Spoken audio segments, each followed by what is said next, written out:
Guys, तो बहुत बहुत स्वागत है आप सभी का आपकी अपने चैनल दिनेश पाल इंस्टीट्यूट में।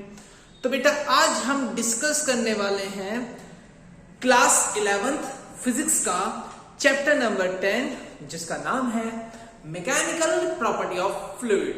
हाँ जी हाँ, आज हम स्टार्ट कर रहे हैं mechanical property of fluid.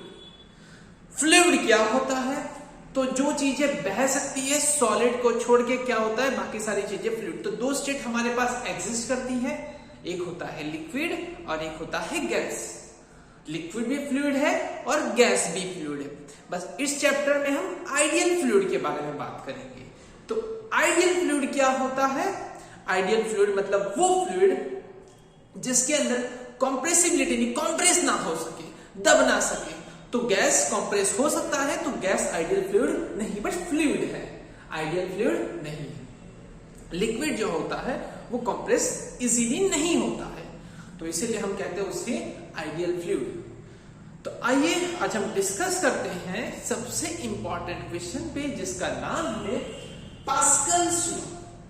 Pascal's law क्या कहता है कि अगर कोई लिक्विड जो इक्विलिब्रियम कंडीशन है मतलब रेस्ट कंडीशन में चल नहीं रहा है, लेकिन ऐसा कोई लिक्विड मैंने कंटेनर में ले लिया, एक मैंने कंटेनर लिया, इसके अंदर कोई भी फ्लूइड है, इसके अंदर कोई फ्लूइड है, पूरा यहां से यहां तक भरा हुआ है, ये इक्विलिब्रियम में चल नहीं रहा है। अच्छा, इस पे अगर कोई पॉइंट लूंगा या कुछ भी लूंगा, इन स्टैटिक फ्लूइड प्रेशर एक्सर्ट मतलब जो प्रेशर लग रहा है in all direction is same. मतलब कुछ स्टैटिक फ्लूइड हो उस पर प्रेशर लगता है वो सेम होता है सभी डायरेक्शन से।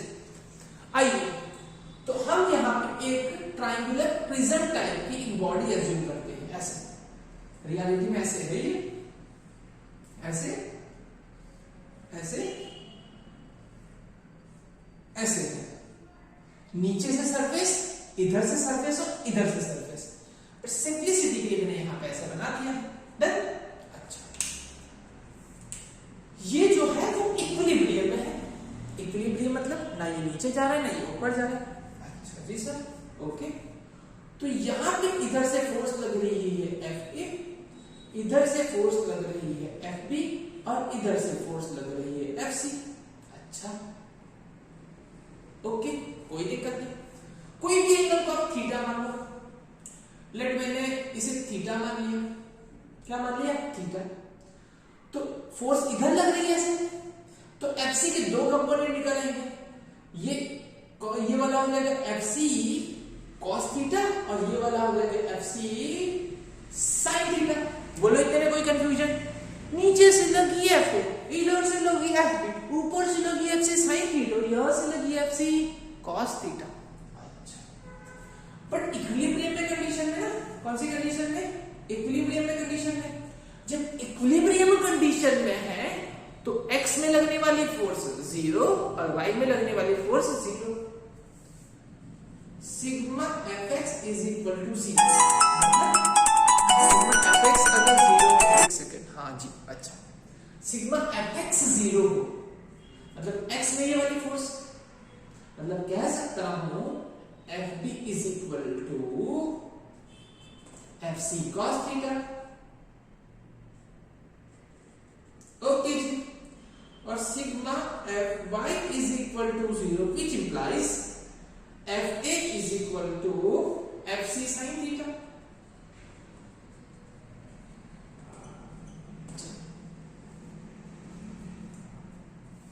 जो ये मैंने लिया था सबकी साइड सेम थी।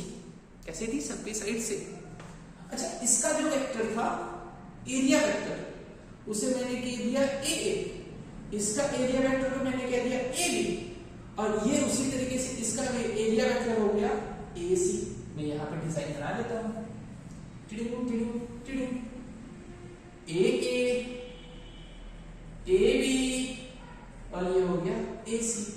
इधर भी एंगल थीटा ले लो, तो इसके भी दो कंपोनेंट निकालेंगे। ये हो गया AC cos थीटा, है ना, और ये हो गया AC sin थीटा।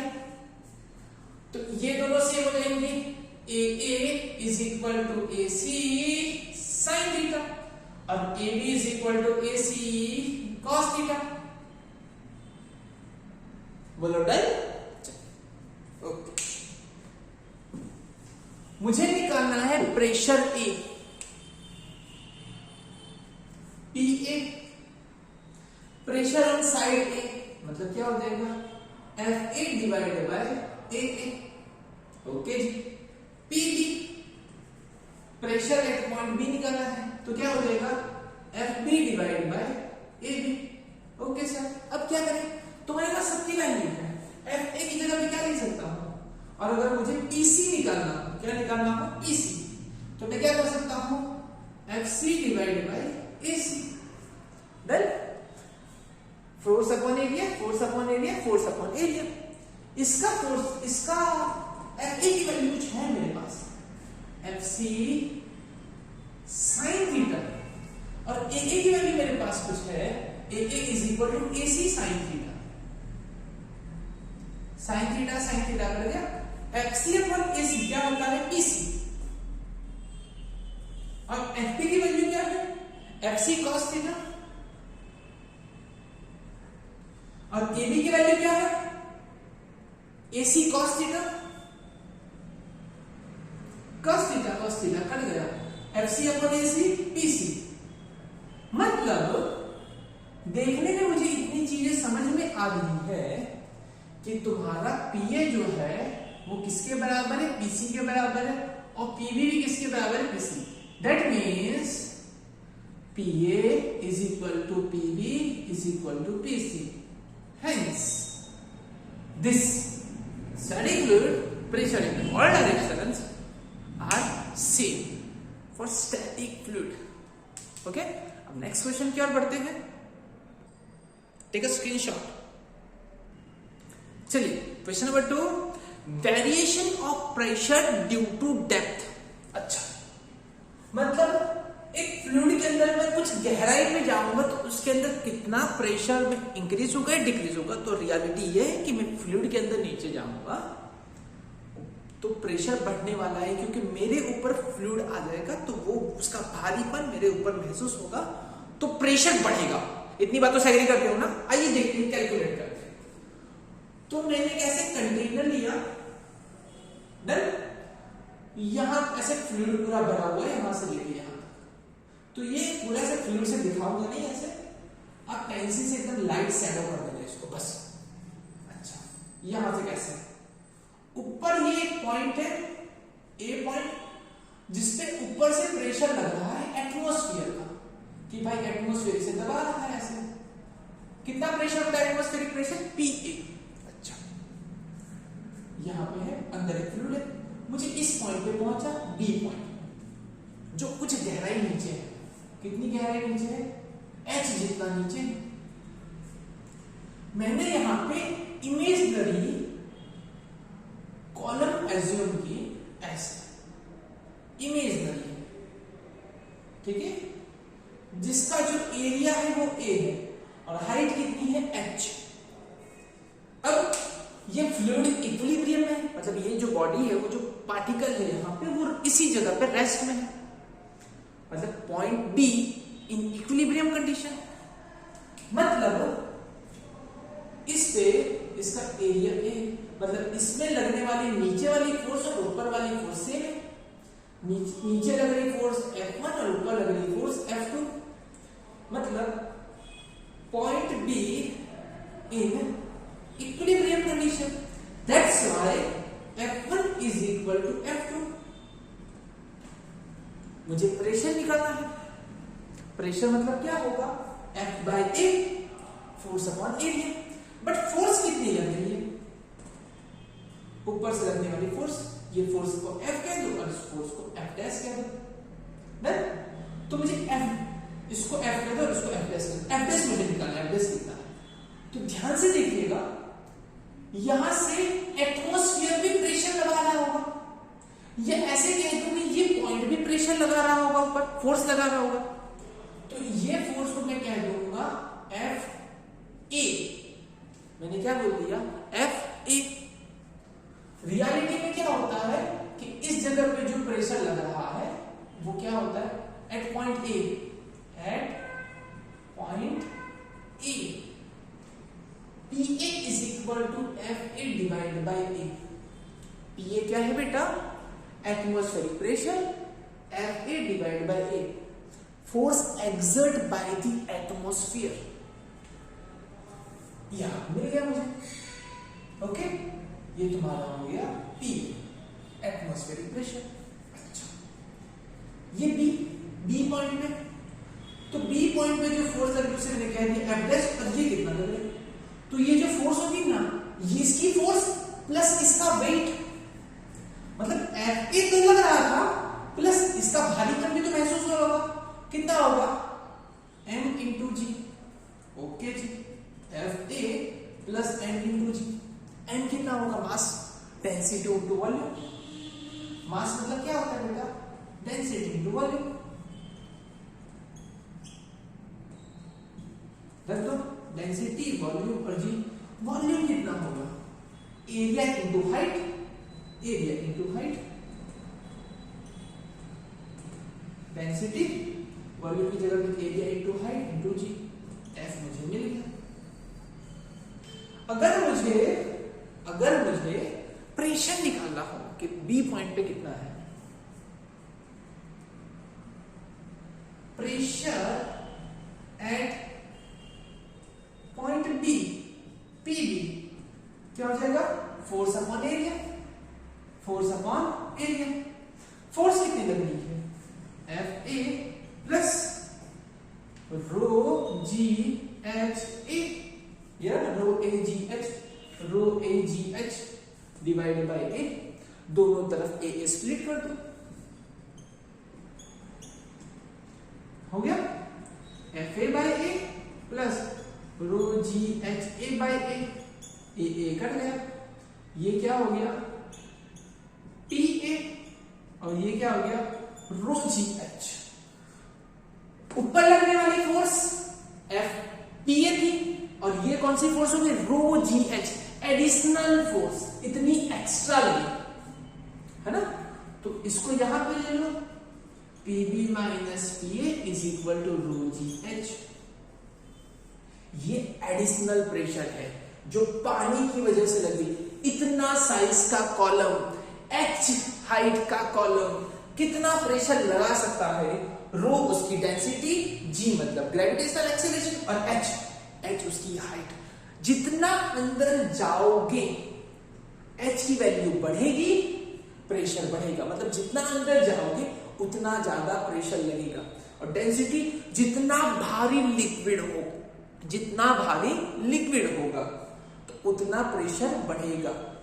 जिसकी डेंसिटी कम होगी उसमें कम प्रेशर बढ़ेगा, धीमे धीमे प्रेशर बढ़ेगा। जिसकी डेंसिटी ज्यादा होगी उसमें ज्यादा फटाफट प्रेशर बढ़ेगा। बोलो इतनी बातें से एग्री हो? चलो नेक्स्ट क्वेश्चन की ओर बढ़ते हैं। अच्छा, इसे गॉज प्रेशर कहते हैं, गॉज प्रेशर। स्क्रीनशॉट ले लो। आइए तो अब हम बढ़ते हैं टॉरिसेलिस एक्सपेरिमेंट। जो एटमॉस्फेयर, जो मतलब ये जो गैस है हमारे अर्थ पे, ये जो प्रेशर लगा रही है, ये कितना होता है मेजरमेंट करना है। तो टॉरिसेली भाई साहब ने खतरनाक सा अजीब सा एक्सपेरिमेंट किया था। आइए उस एक्सपेरिमेंट को देखते हैं। और उस डिवाइस को कहा जाता है बैरोमीटर। कौन सा मीटर? बैरोमीटर। आइए देखते हैं। उन्होंने एक लिक्विड लिया, लिक्विड का नाम बाद में बताता हूं। एक लिक्विड लिया, इस कंटेनर में ऐसे भर दिया। डन। इस कंटेनर में लिक्विड थोड़ा नीचे ले लेना ताकि कॉलम आ जाए। ऐसे लिक्विड ले लिया इसमें और ऐसे इसमें भर दिया। उन्होंने 1 मीटर की टेस्ट ट्यूब ली, 1 मीटर की टेस्ट ट्यूब ली। उस टेस्ट ट्यूब के अंदर भी वही सेम लिक्विड भरा। लिक्विड का नाम था मर्क्यूरी। सबसे डेंस लिक्विड जो था वो उन्होंने ले लिया। अब 1 मीटर की तो यहां बना नहीं सकता, और लाइन मान लो मेरी कभी लाइन तो सीधी लगती नहीं है ना। ऐसे ये रहा 1 मीटर का लिक्विड, इसके अंदर पूरा भरा हुआ था। अब किया क्या?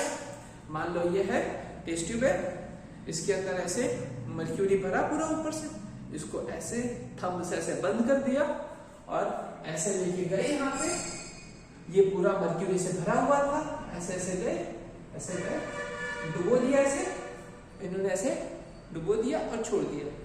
अच्छा, ऐसे डुबो के छोड़ दिया। अब जैसे इसे छोड़ा तो अंदर का मर्क्यूरी जो था वो बाहर आने लगा। कि अंदर का मर्क्यूरी क्या होगा, धीमे धीमे बाहर आने लगा। मर्क्यूरी पहले ऊपर तक पूरा भरा हुआ था, फिर नीचे आने लगा। जैसे नीचे आएगा ऊपर क्या हो जाएगी, खाली जगह।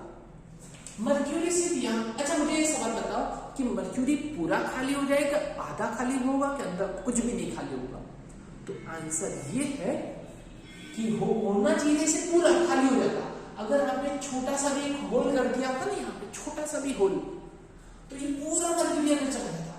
लेकिन यहाँ पे छोटा सा भी होल नहीं था, ये पूरा एयरटाइट था। हुआ क्या देखना, ये थोड़ा सा मर्क्यूरी नीचे गया और यहां तक जाके रुक गया, मतलब यहां तक मर्क्यूरी से पूरा ये भरा हुआ है। ये ऐसे, ये भी पूरा ऐसे भरा हुआ है।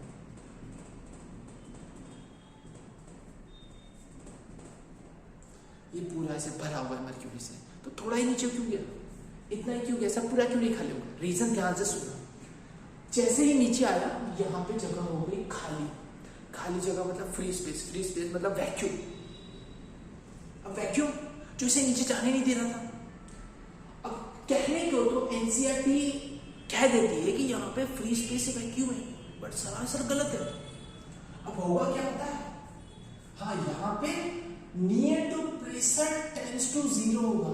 कितना होगा, near to tends to zero.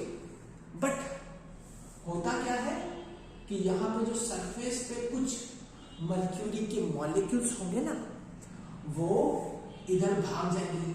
जैसे तुम पता है स्पेसशिप के अंदर, जैसे स्पेसशिप खोलती हो तो अंदर से गैस की तरह सब लोग उड़ते हुए बाहर चले जाते हैं। स्पेसशिप खोलते ही सब लोग बाहर चले जाते हैं, है ना?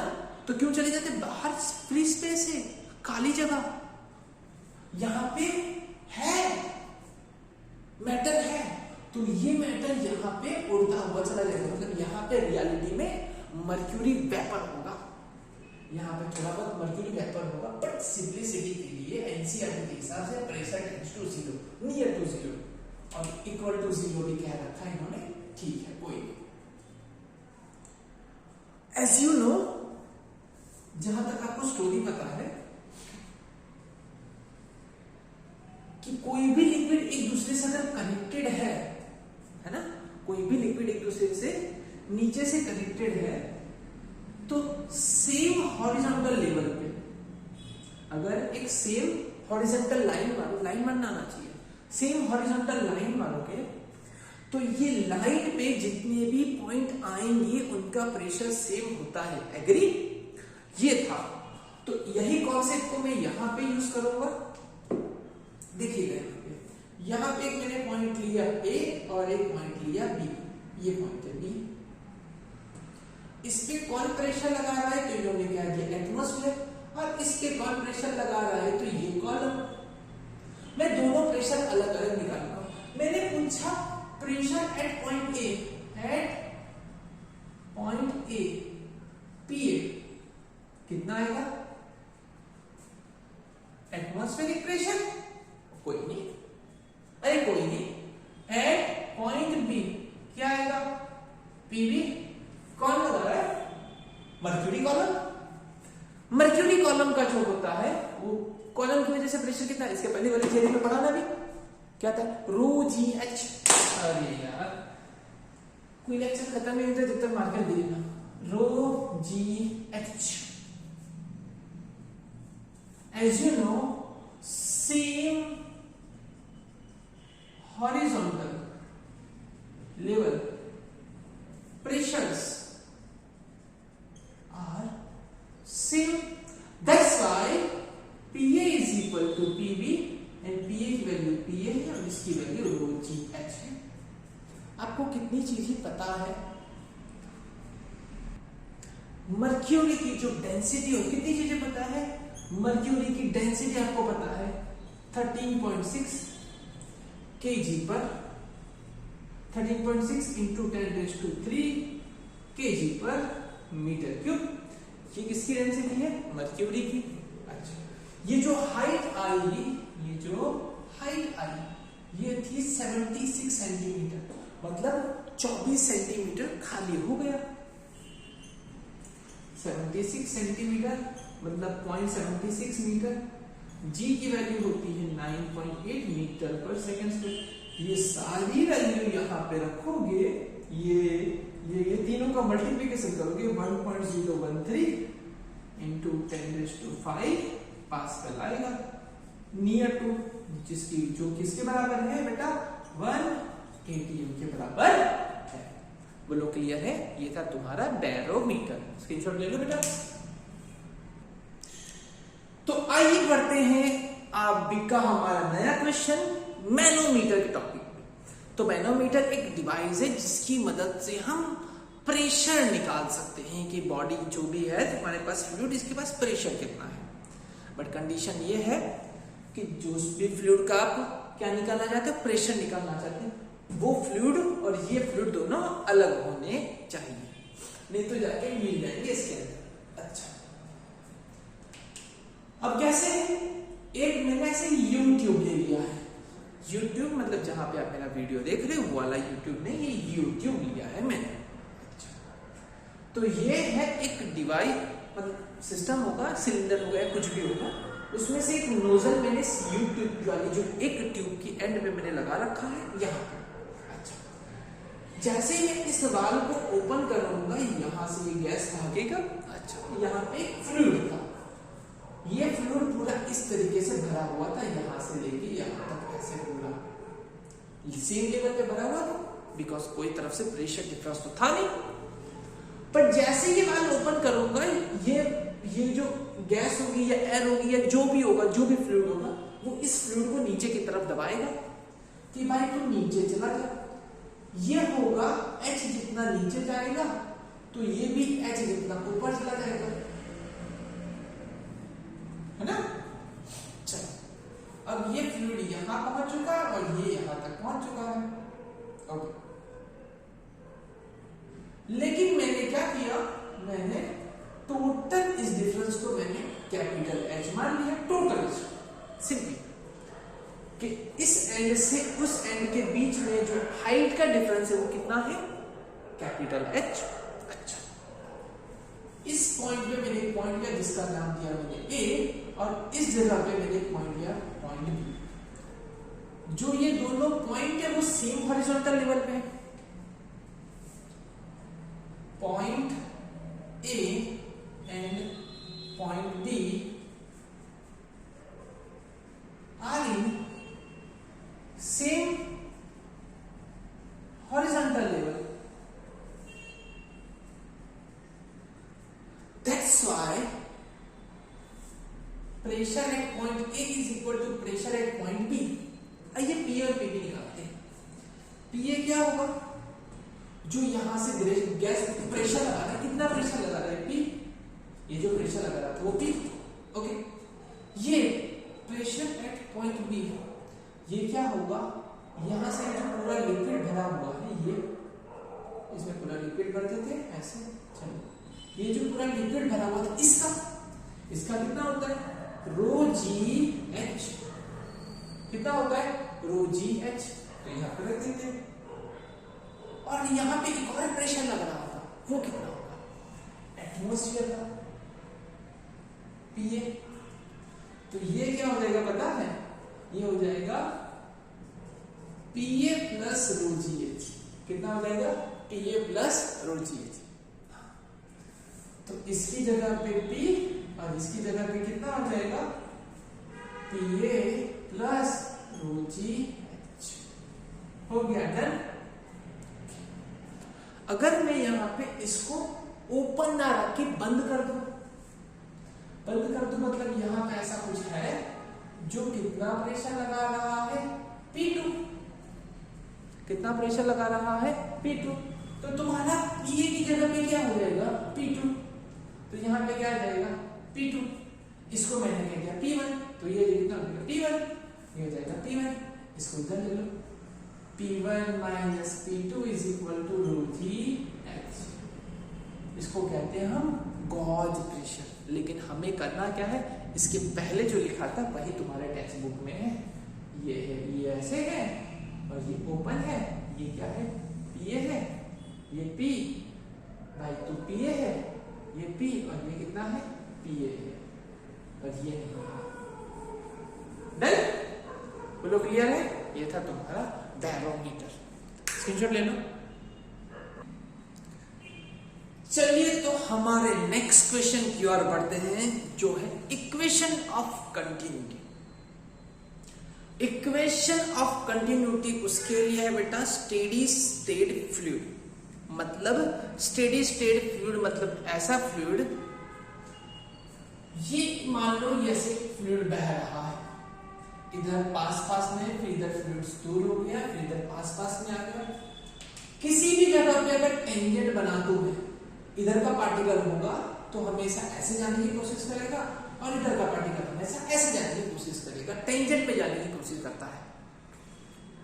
कुछ देर तक मैं हमेशा देख रहा हूं, यहाँ पे जो भी पार्टिकल आता है वो हमेशा ऐसा जाना चाहता है, यहाँ पे जो भी पार्टिकल आता है वो हमेशा ऐसा, यहाँ पे जो भी पार्टिकल ऐसे, यहाँ पे जो भी पार्टिकल, मतलब जो डायग्राम दिया है उसमें कहीं पे भी आप टेंजेंट बना दोगे, टेंजेंट बनाओगे तो आपको वेलोसिटी की डायरेक्शन मिलेगी उस पार्टिकल की। उस पार्टिकल, जिस भी जगह का पार्टिकल बनाओगे वो पार्टिकल हमेशा वही डायरेक्शन में जाने की कोशिश करेगा। फिर से रिपीट कर रहा हूं, इस पूरे डायग्राम में आप कहीं पे भी टेंजेंट बनाओ, आपको क्या मिलेगा, वेलोसिटी की डायरेक्शन उस पार्टिकल की। वो कभी जिंदगी पर चेंज होने वाली नहीं है। जब तक चेंज नहीं हो रही है तब तक ऐसे फ्लूइड को हम स्टेडी स्टेट फ्लूइड कहते हैं, स्ट्रीमलाइन फ्लो कहते हैं। बोलो बात समझ में आ गई? ओके, तो ये जो इक्वेशन ऑफ कंटिन्यूटी है वो स्ट्रीमलाइन फ्लो के लिए है, स्टेडी स्टेट फ्लो के लिए है, जो बह रहा है स्टेडी स्टेट कंडीशन पे, और इनकम्प्रेसिबल लिक्विड के लिए है। दो कंडीशन आपने लिख ली। अच्छा, मान लो जब ये पार्टिकल यहां से जब जा रहे थे तो इस जगह पे इनकी स्पीड थी vp, और इधर जब पहुंचे तो इनकी स्पीड हो गई vq, और इधर जब पहुंचे तो इनकी स्पीड हो गई vr। यहां तक कोई कंफ्यूजन? ये जो ट्यूब थी जिसमें से ये जा रहे थे, ये ट्यूब में ना ही कोई पार्टिकल अंदर आ रहा है ना ही कोई पार्टिकल बाहर जा रहा है ना। ये कंडीशन हो गई, ये आपको लिखना है। इस ट्यूब के अंदर ना ही कोई पार्टिकल अंदर आ रहा है ना ही कोई पार्टिकल बाहर जा रहा है।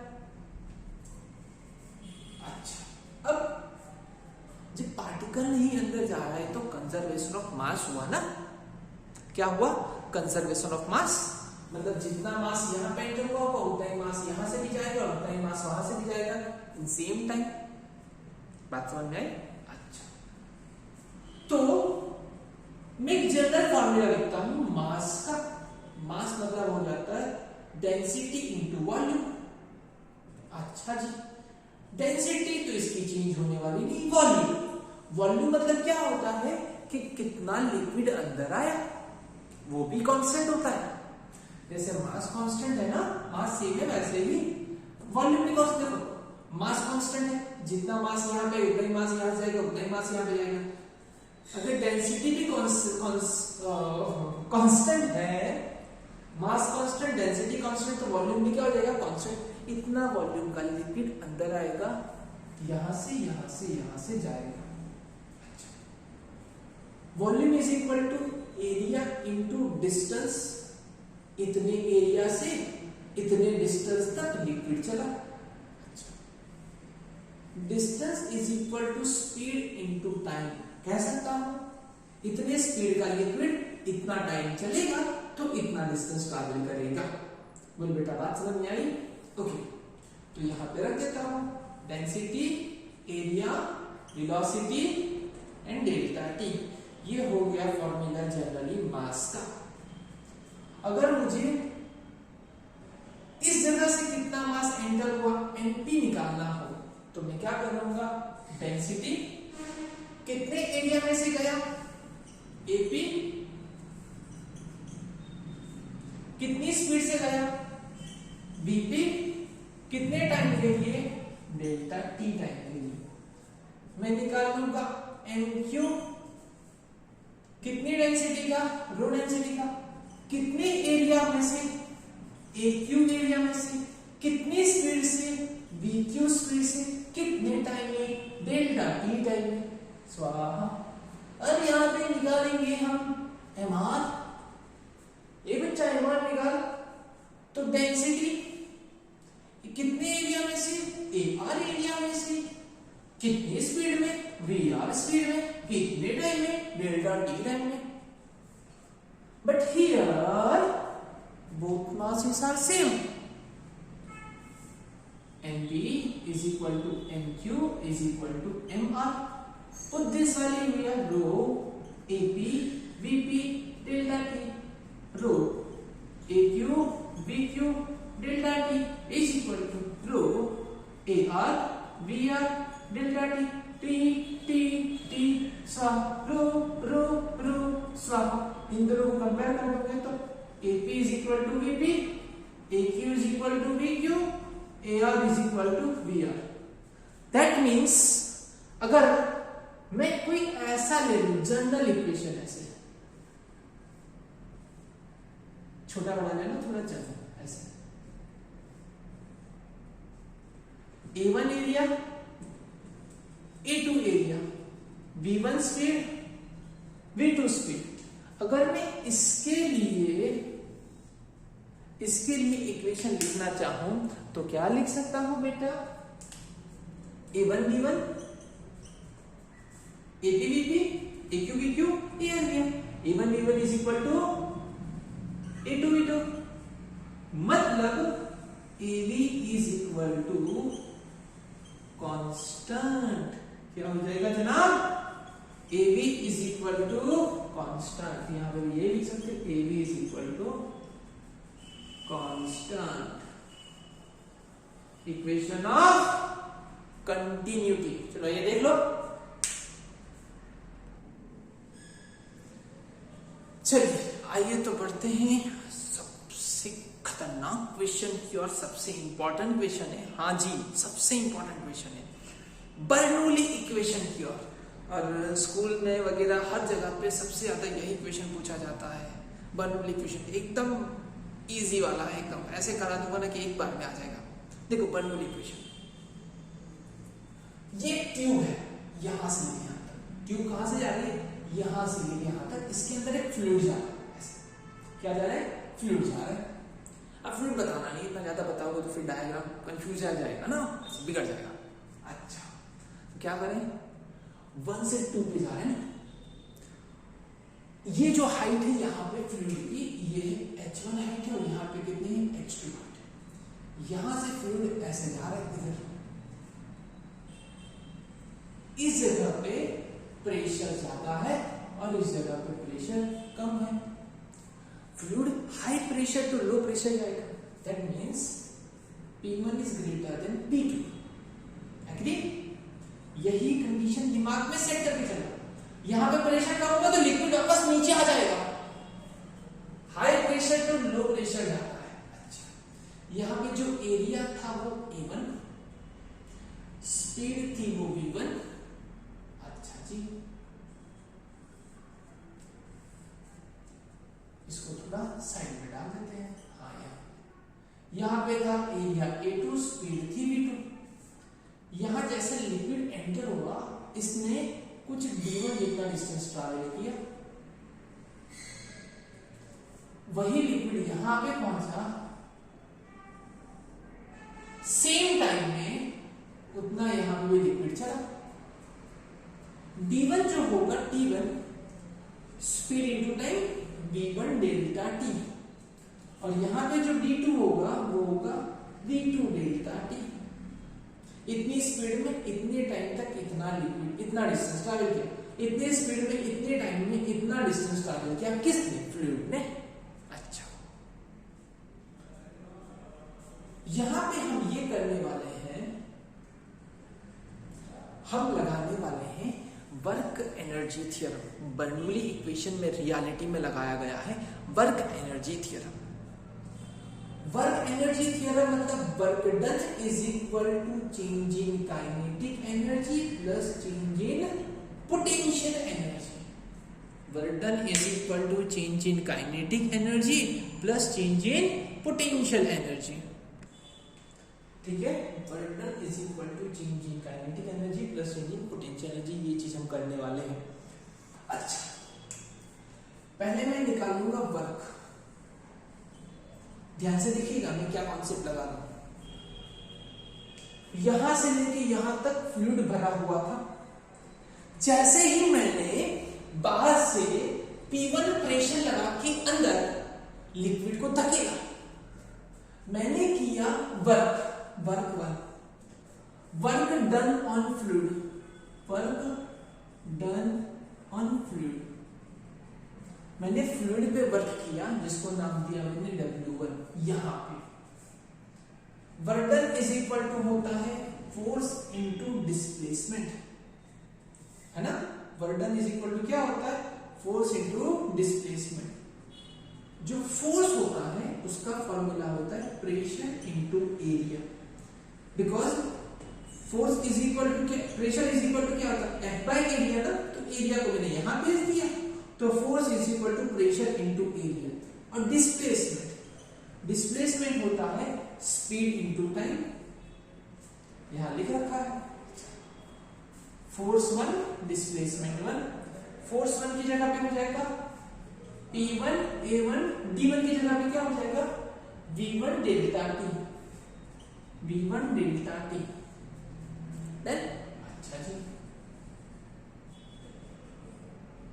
ये वर्क डन ऑन फ्लूइड मैंने वर्क किया, मैंने लिक्विड पे वर्क किया, बट जैसे ही मैं इस पे वर्क करूंगा इनकॉम्प्रेसिबल लिक्विड होने की वजह से ये अपना किया हुआ वर्क आगे फॉरवर्ड कर देगी। अच्छा, आगे फॉरवर्ड करेगी मतलब इस लिक्विड को इसने धकेल दिया, मतलब इतना लिक्विड निकल के बाहर आ गया। Work done by the fluid is equal to W2, वो होगा माइनस F2 D2। अच्छा जी, माइनस F2 कितना होगा, F2 बता दो कितना होगा, यहां से लिख लो P2 A2। डिस्प्लेसमेंट कितना होगा V2 डेल्टा T। ओके जी। अच्छा, net work is equal to work 1 plus work 2। Work 1 कितना है P1 A1 B1 delta T, और ये कितना है P2 V2 A2 delta T। Agree? अच्छा जी, अब ध्यान से देखिएगा। As you know A1 V1 is equal to A2 V2, equation of continuity. मतलब A1 B1 की जगह मैं क्या लिख सकता हूं A2 V2, A2 V2 की जगह पे A1 B1, P1 A1 B1 delta T minus P2 V2। इसकी जगह पे क्या लिख सकता हूं A1 B1 डेल्टा T। अच्छा, अब ये है क्या A1 B1 डेल्टा T। ध्यान से देखिएगा, ये है एरिया और ये है distance. Speed into time that means distance, area into distance that means volume. यही तो हमने इक्वेशन ऑफ कंटिन्यूटी में पढ़ा था ना। सेम लिक्विड यहां पे जितना वॉल्यूम होगा वहां उतना ही वॉल्यूम होगा वहां, मतलब ये हो गया डेल्टा बी, है ना, volume of liquid. Volume of liquid, जिसने मैंने जितना लिक्विड को मैंने धक्का दिया अंदर भेजा वो लिक्विड। बात समझ आई? तो यहां पे क्या हो जाएगा P1, इसकी जगह पे क्या लिख दूंगा, ये जो है वो डेल्टा बी माइनस P2, और ये भी क्या है बेटा तुम्हारा delta B common P1 minus P2, और ये हो गया डेल्टा बी। वर्क डन तुम्हें मिल गया, और वर्क डन की जगह पे मैं ये डाल दे रहा हूं, इसको स्क्रीनशॉट ले लो फटफट। P1 माइनस माइनस P2 और ये हो गया डेल्टा V। स्क्रीनशॉट ले लो ताकि मैं इसे मिटा दूं अच्छे से। आगे बढ़ते हैं।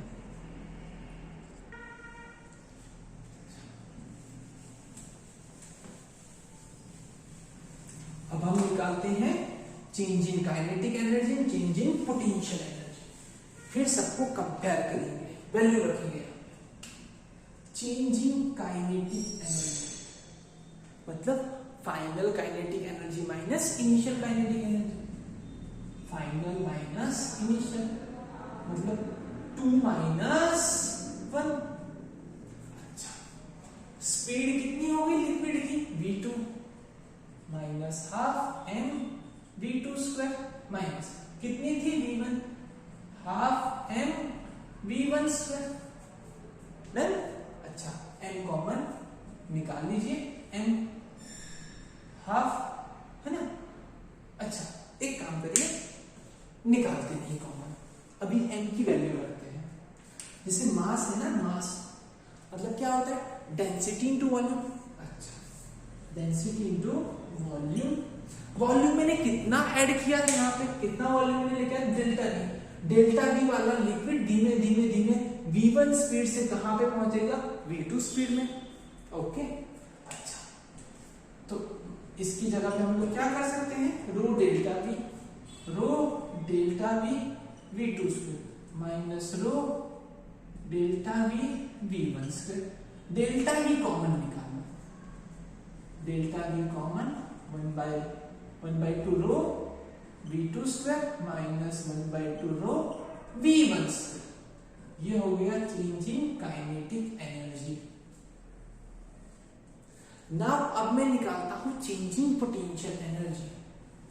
जो लिक्विड था वो H1 हाइट से भागते हुए H2 हाइट पे चला गया, मतलब change in potential energy is equal to Pe2 minus Pe1 mgH2 minus mgH1।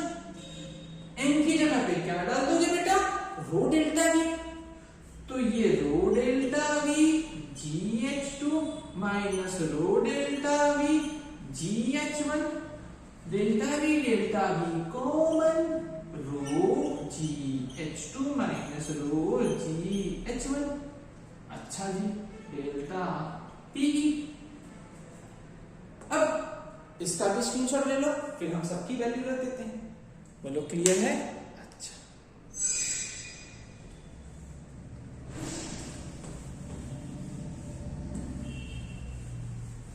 ये हमारी वैल्यू आई थी, अब हम इसको रख देते हैं अंदर।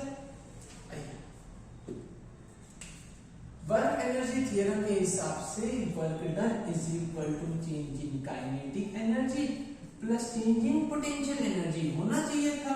वर्क डन हमारा ये आया था P1 minus P2 delta V।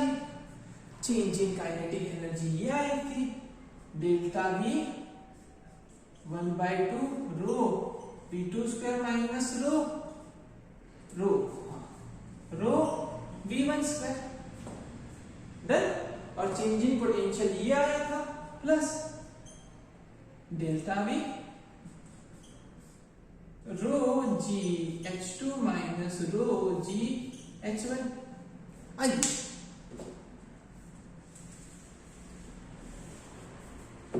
इधर से डेल्टा V कॉमन निकलेगा और इधर से डेल्टा V कॉमन निकल के इससे कट जाएगा। यहां पे बचेगा P1 माइनस P2, यहां पे बचेगा 1/2 rho V2 square minus 1/2 rho V1 square plus rho GH2 minus rho GH1। देखो 1 वाली जो टर्म है एक ये है और एक ये है, इसी यहां पे लिखा जाते हैं और इस भाई साहब को इधर भेज देते हैं। 1 एक तरफ 2 एक तरफ, तो यहां पे है गया P1।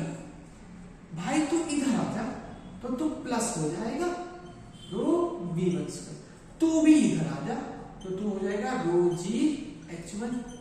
तू इधर चला जा तो हो जाएगा प्लस, तू इधर ही ले रो V2 स्क्वायर और तू भी इधर ही बैठ रो GH2।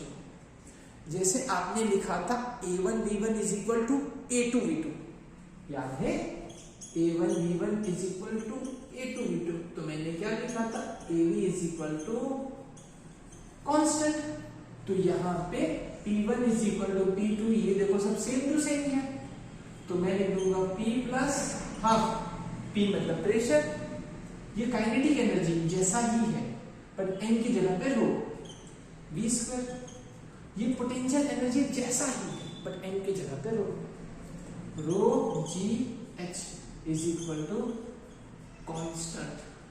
ये है तुम्हारा इक्वेशन ऑफ बर्नौली जिसे हम यूज कर, स्क्रीनशॉट ले लो बेटा। चलिए तो आइए आगे हम बढ़ते हैं। स्पीड ऑफ ए फ्लक्स जो है टॉरिसेलिस लॉ, टॉरिसेलिस एक्सपेरिमेंट हमने ऑलरेडी देख रखा है, अब हम देखते हैं टॉरिसेलिस लॉ। इस थियरी को कहते हैं एप्लीकेशन ऑफ बर्नौलीज इक्वेशन, मतलब इसमें हमें बर्नौली की इक्वेशन को लगाना है, बस बहुत इजी थियरी है। आइए देखते हैं, हमने बर्नौलीज इक्वेशन मैंने तुम्हें ऑलरेडी बहुत अच्छे से पढ़ा रखा है, अब यहाँ पे देखते हैं बर्नौलीज इक्वेशन क्या थी। आइए लगाते हैं बर्नौलीज इक्वेशन, तो थी P1 plus 1/2 rho V1 square, kinetic हो गया, पोटेंशियल एनर्जी मतलब mgh मतलब rho gh is equal to P2 plus half rho V2 square plus rho gh2, है ना। अच्छा, मतलब मैंने ले लिया यहाँ पे h1 हाइट और h2 हाइट है क्या, देखते हैं। मैंने एक कंटेनर लिया है, ऊपर से बंद है, ऊपर से मैंने कुछ प्रेशर से दबा रखा है लिक्विड को, कितना प्रेशर है P। अब मैंने क्या कर दिया, H2 हाइट पे छोटा सा एकदम छेद कर दिया, होल कर दिया, जहां से ये लिक्विड बाहर आ रहा है ना, कितनी हाइट से, H2 हाइट से। इसका एरिया था A1, इसका एरिया था A2। जैसे धीमे धीमे लिक्विड खत्म होगा तो लिक्विड कुछ स्पीड में नीचे आएगा, वो स्पीड है V2, और यहां से जो स्पीड से लिक्विड निकल रहा होगा है वो V1 है और ये V2। यहाँ का प्रेशर P और यहाँ का प्रेशर PA है, बस इतना है। चलो, as you know equation of continuity A1V1 is equal to A2V2। अगर मैं V2 को सब्जेक्ट बनाऊं तो ये नीचे चला जाएगा, A1V1 V1 को सब्जेक्ट बनाऊंगा तो A1 नीचे चला जाएगा, V1 is equal to A2V2 divided by A1। इतनी बातें समझ में आई। अच्छा, बट यहाँ जो है वो A1 जो है वो बहुत बड़ा है A2 की कंपेयर में, मतलब ये जो एरिया बहुत बड़ा है इसकी कंपेयर में ये छोटा सा छेद है, ये बहुत बड़ा है, मतलब मैं नीचे बहुत बड़े नंबर से मल्टीप्लाई करूंगा और ऊपर की वैल्यू बहुत छोटी है, बहुत बड़े नंबर से डिवाइड करूंगा, सॉरी मल्टीप्लाई बोलते हैं, डिवाइड करूंगा, बहुत बड़े नंबर से डिवाइड करूंगा तो V1 जो होगा वो टेंड्स टू 0 होगा। मतलब इस थियरी में हमने इसे 0 ले लिया है, मतलब इतना धीमे धीमे पानी नीचे आएगा या लिक्विड नीचे आएगा कि हमें पता भी नहीं चलेगा कि वो नीचे आ रहा है, मतलब उसकी जो स्पीड होगी वो टेंड्स टू 0 होगी। सारा डेटा यहाँ पे रख देते हैं, इधर का प्रेशर है P, V1 की जगह पे 0, कितनी हाइट से, H1 हाइट से, P2 की जगह पे कौन सा प्रेशर है, एटमॉस्फेरिक प्रेशर, स्पीड कितनी है V2 रो gh2। मुझे कितना स्पीड में पानी बाहर आ रहा है, मतलब मुझे सिर्फ और सिर्फ V2 को सब्जेक्ट बनाना है बस। तो भाई कर जा, ये यहां पे आ जाएगा P माइनस PA, रो gh1 था, तू भी यहां पे आ जा, रो gh2, तू बन जा राजा V2 स्क्वायर, रो जी कॉमन, P माइनस PA, रो जी कॉमन, H1 माइनस H2, 2 तुम्हारा ऊपर, इसको पूरा डब्बे में 2 ऊपर चला गया और डेंसिटी नीचे आ गई, हो गया v2 square. h1 minus h2, h1 minus h2 मतलब क्या हो गया h, इन दोनों के बीच का गैप मैंने h ले लिया, 2 p माइनस pa, इसके नीचे भी रो दे दिया, इसके साथ 2 मल्टीप्लाई हो गया, डन, और 2 इसके साथ भी मल्टीप्लाई हो जाएगा, 2 रो जी h1 माइनस h2, इसके नीचे भी rho is equal to v2 square, rho rho cut गया, और h1 माइनस h2 को मैंने क्या लिया था h, इसने इधर स्क्वायर रूट लगा दिया, स्क्वायर रूट के अंदर 2 p minus pa divide by rho plus 2gh is equal to v2। But यहां पे हम लोग दो केस लगाने वाले हैं। केसेस क्या है? केस नंबर 1, केस नंबर 1 ये है बेटा कि ये जो प्रेशर मैंने लगाया है, ये वाला प्रेशर ये बहुत ज्यादा है, ऊपर वाला प्रेशर पीए की कंपेयर में बहुत ज्यादा है, मतलब P माइनस पी ये बहुत ज्यादा है, और ये हाइट कुछ फर्क नहीं दे रहा है इसमें, ये बहुत बड़ी वैल्यू है और एकदम छोटी सी वैल्यू है 2gh, तो ये निग्लेजिबल है, टेंड्स टू 0, निग्लेजिबल, कोई फर्क नहीं पड़ रहा है, P प्लस पीए में इसको ऐड करो या निकालो उसको कोई फर्क नहीं पड़ रहा है, मतलब बचेगा क्या, v2 is equal to 2p minus pa divide by rho, ये भी रूट में पूरा रूट में बस इतना रहेगा, ये एकदम नाक के बराबर है, ऐड करो समुद्र में डोल जाके पानी डाल दे, फर्क ही नहीं पड़ रहा ऐसा। केस नंबर 2, केस नंबर 2 क्या है, इसको ओपन कर दिया है, जो P है वो P है, मतलब ओपन है, ऊपर से ओपन कर दिया, कोई प्रेशर नहीं, बस एटमॉस्फेयर दबा रहा है। अगर मैं यहां पे रखूंगा तो P की जगह पे PA रखूंगा तो PA कट जाएगा, 0 हो जाएगा, मतलब बचेगा क्या, सिर्फ rho GH, v2 is equal to under root 2gh, under root 2gh। ये किसकी इक्वेशन है, ये इक्वेशन है फ्री फॉलिंग बॉडी की, equation of free falling body, याद करो कैसे होता था, v square minus v not square is equal to 2as, initial speed होती थी 0, कितना डिस्टेंस ट्रेवल किया मान लो h जितना, लगा दो अंडर रूट a की जगह पे ग्रेविटी 2gh, हो गया, ये था टॉरिसेलिस लॉ, स्क्रीनशॉट ले लो बेटा।